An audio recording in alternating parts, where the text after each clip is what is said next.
এই পাখি, জি ভাইয়া কিছু বলবেন? এই চলো না লাঞ্চ টাইমে রেস্টুরেন্টে যাই দুজন কাচ্চি খেয়ে আসি। শুনেন ভাই, বাসায় আমার ভাত তরকারি আছে, আপনার সাথে আমার যা কাচ্চি খাইতে হইব না। আরে শোনো না, হেই! হলে শাকিব খানের নতুন মুভি লাগাইছে মন মরা, চলো না দেখে আসি। দেখেন ভাই, আরেকবার যদি আপনি এই ধরনের কোনো কথা বলেন, নইলে কিন্তু আমি কিন্তু সুপারভাইজার কাছে বিচার দিব, বুঝছেন? যা যা সুপারভাইজারের কাছে কে, পিএম স্যারের কাছে বিচার দেখা, দেখ মনে কি করে। এতই যখন দেমা গার্মেন্টস আইসিস কিল লিগা, বাসায় যাইয়া জামার কোলে যাই বই থাক, কালকে থেকে আর গার্মেন্টস আসিস না, যা বাসায় যা।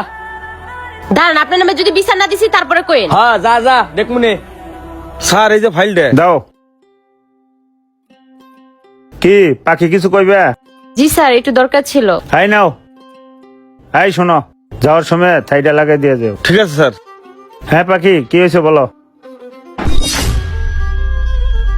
স্যার, ফ্লোরের ভিতর সুপারভাইজার, হেল্পার, অপারেটর এগুলো আমার অনেক ডিস্টার্ব করে। এভাবে কি কাজ করা যায় বলেন স্যার?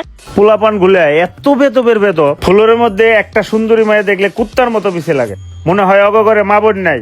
আচ্ছা তুমি যাও, আমি বিষয়টা দেখবো না। ঠিক আছে স্যার। আরে এই শোনো শোনো, জি স্যার। মিরপুরে ভালো একটা রেস্টুরেন্ট হয়েছে, চলো না ছুটির পরে যাই। স্যার, আমি আপনার সাথে রেস্টুরেন্টে যাই কি করবো? আমি কোথাও তো যাইতে পারবো না। আচ্ছা তোমার বেতন জানি কত? 10,000।